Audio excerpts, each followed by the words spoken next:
pag-uusapan natin is about ano pa rin yung banana flower o yung puso. So, bali ito, yung isang way kung paano ko siya inaalisan ng sap o yung pinaka-dagta niya. Yung nagiging cause kung bakit siya mapait.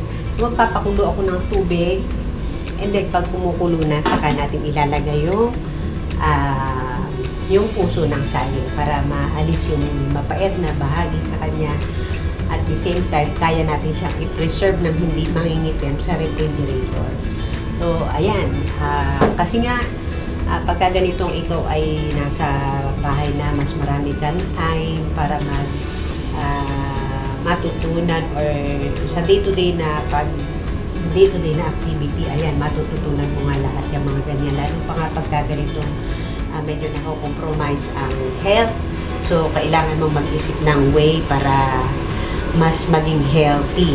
O, in a way, makatipid din. O, lahat-lahat na para, kumbaga, sa anong matututunan mo yan along the way kapag ikaw ay maraming time, kumbaga.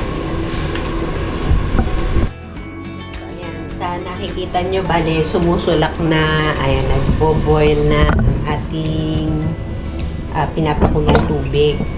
So, good enough na po yan para ilagay natin yung ating hilaw na ginayat na puso. Lagay na po natin.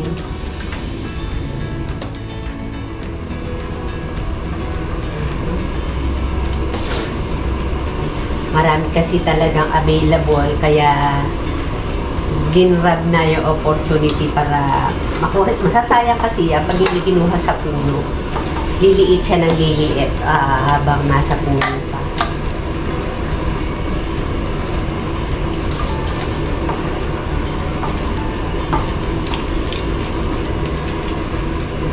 Tapos, ito namang malalaking bahagi, pwede itong panglagay sa kare-kare o kaya ay sa sinigang na bangus, pwede siya. So, isa-separate natin yan ng lalagayan mamaya. Mga technique ng mga mami sa kusina yan. Pag sanay sa kusina, malalaman at matutuklasan yung mga kapakipakinabang na technique na ito. Ayan, hindi naman siya nakukuha ng isang araw lang para matutunan. It takes time. Ilang taon na ba naman ako. So, hindi na malilibre sa akin itong mga ganitong bagay. Kumbaga.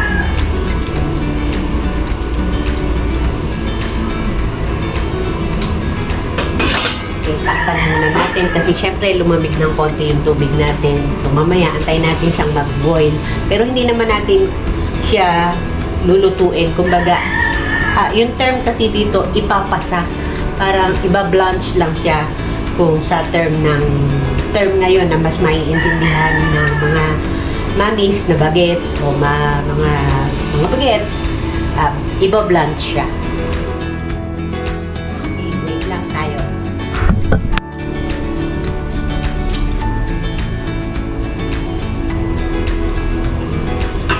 So, ayan, pagka po siya ay sumusulak na, although kanina sumusulak naman na yung ating tubig bago natin ilagay ito. Pero pagka ay sumusulak na, hayaan po natin siya for siguro mga 3 minutes na sumusulak, tapos takpan natin, tapos saka natin siya papatayin. Okay, so okay na po ito. Patayin ko na yung kala natin. Bale, kung mapansin nyo, ayan, ilapit natin, close up natin, ayan.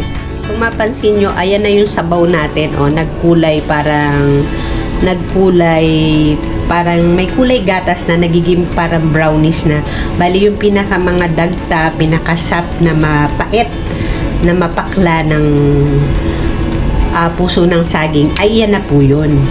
So, yan ang natanggal natin sa pagbablanch nito ang ating puso ng saging. So, ito yung easiest, mas madaling paraan kesa dun sa kanina kasi magmamantsa yung kamay mo kung wala kang gloves.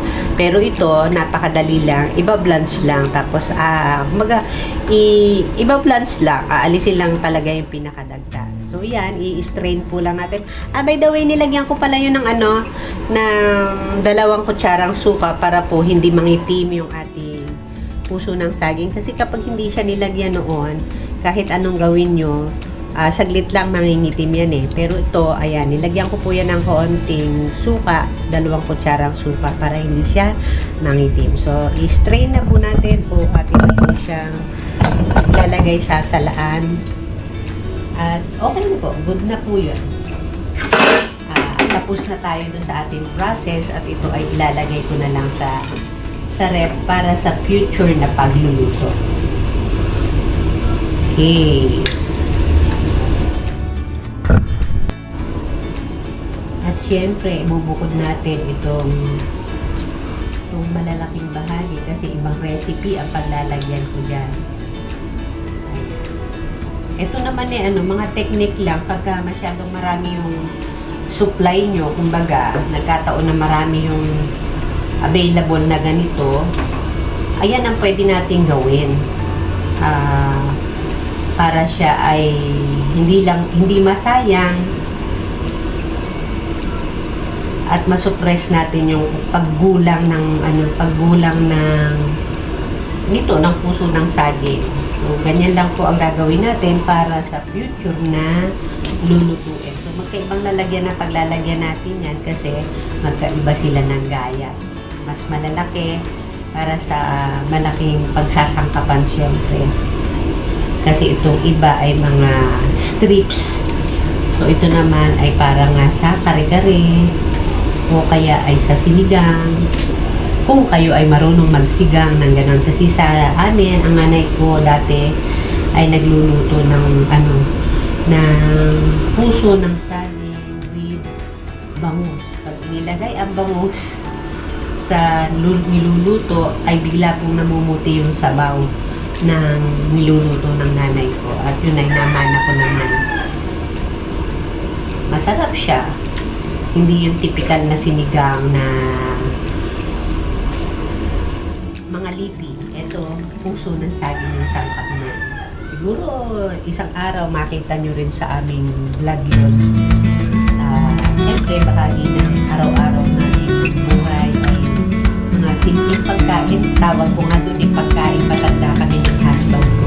Hindi ko nga rin lang talaga maintindihan kung bakit kami na-diagnose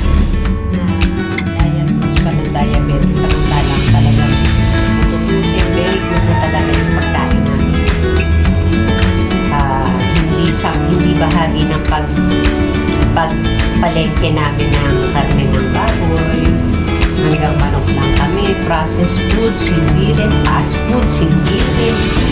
Talagang marami na kami nai-adjust since 2006 pa yun. At kahit nga yung mga bata namin, mga anak namin, sinanay na rin namin ng gano'n ang pagkain nila.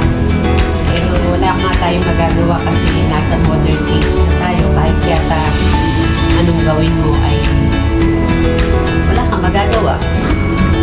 Hindi mag-adjust pagka ganito nga diagnose ka na. Okay, so yan na lang po for the meantime sa ating topic na po.